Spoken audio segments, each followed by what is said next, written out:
The magical rituals demonstrated in this video are performed by practicing magicians, not professional actors. These rites were recorded inside an actual magical temple, not on a Hollywood soundstage. The techniques shown are authentic and very effective. Viewers are warned against casual experimentation with these methods. Mind-altering substances should never be used in connection with this practice. Only mature persons in good mental and physical health should undertake these activities. This system should be approached with the same respect one would accord to a full-contact martial art. This documentary is offered to the public as an educational introduction to an ancient Western tradition of psycho-spiritual development that has been misunderstood and maligned. Practitioners of Solomon's magic are not Satanists who make pacts with the devil. They are spiritual explorers in the deep caverns of the mind, carrying with them the lamp of wisdom and armed with the power of God.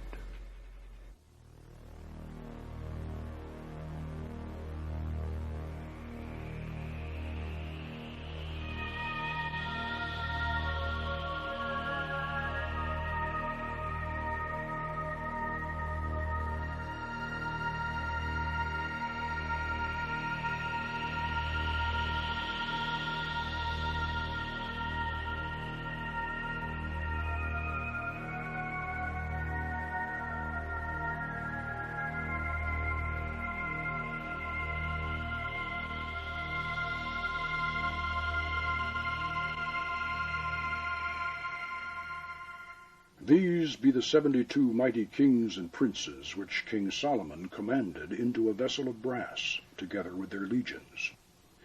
And it is to be noted that Solomon did this because of their pride. And when he had thus bound them up and sealed the vessel, he, by divine power, did hurl them into the depths of a lake in Babylon.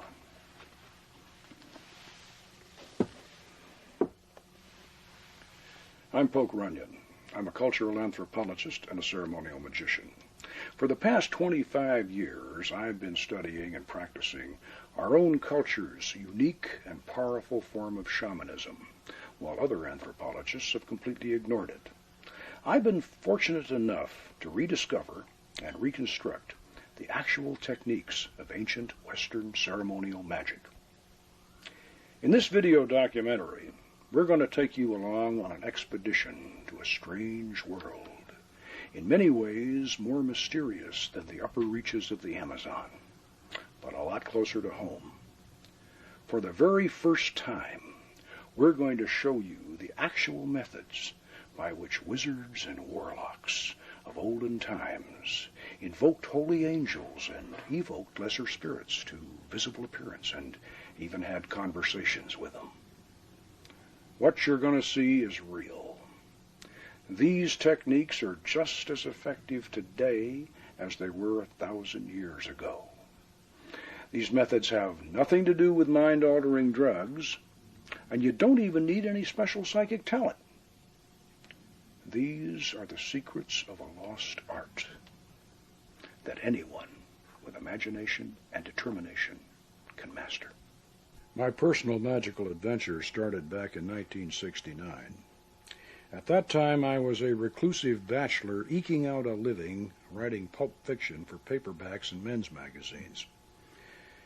After years of pounding a typewriter while chain-smoking and constantly drinking coffee, my chronic indigestion finally turned into gut-wrenching stomach pains. The condition was misdiagnosed as an ulcer.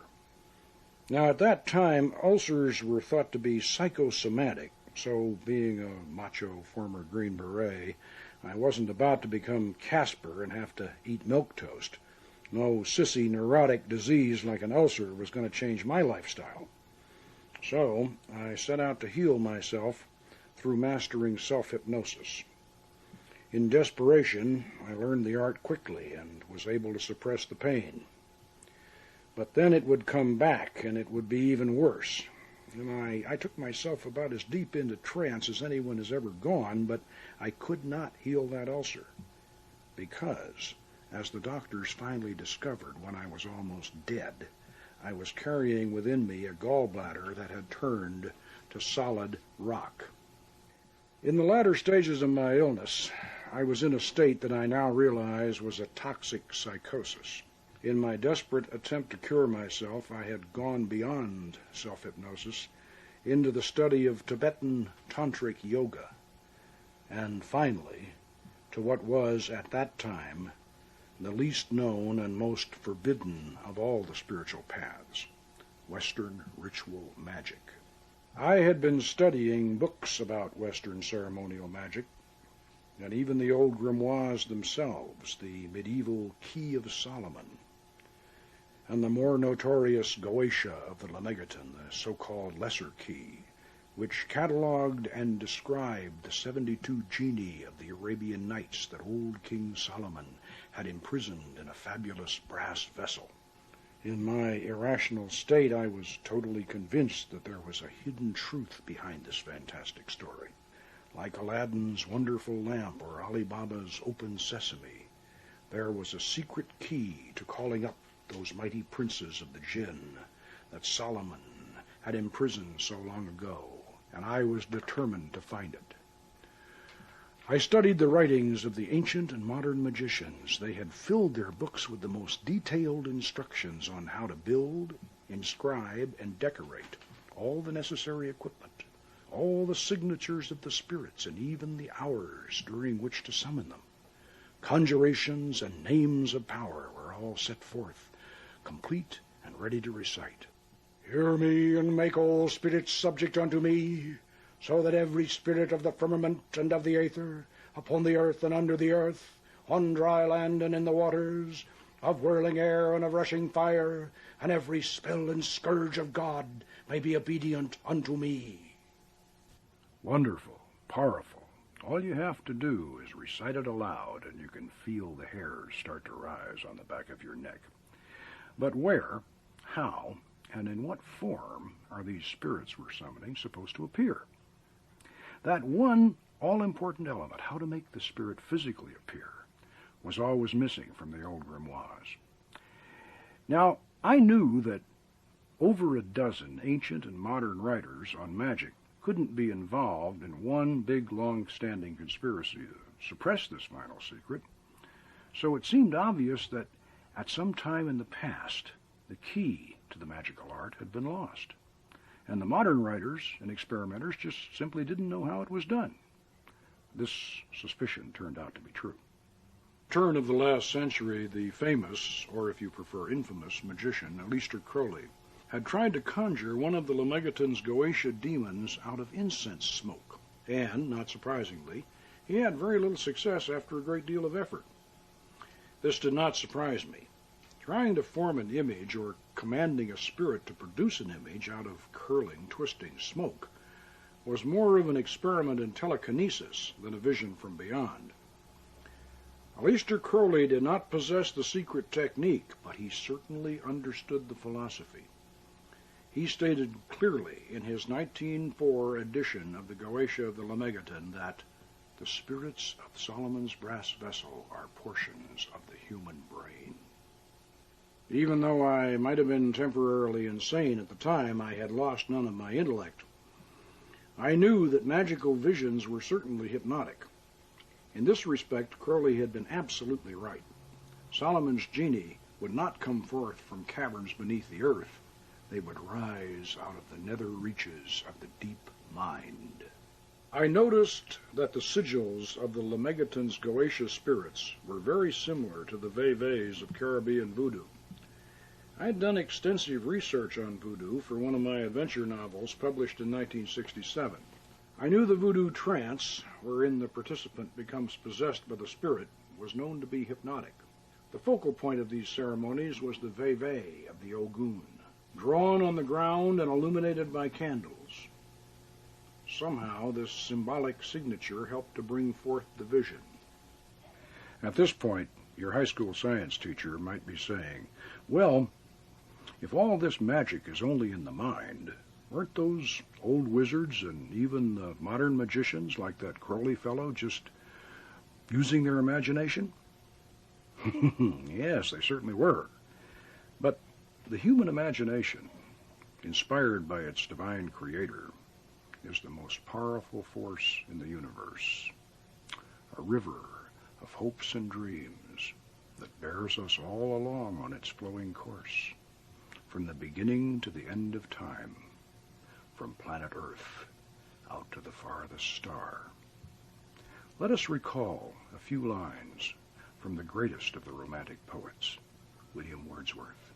Of shouting angels in the imperial thrones, I pass them unalarmed.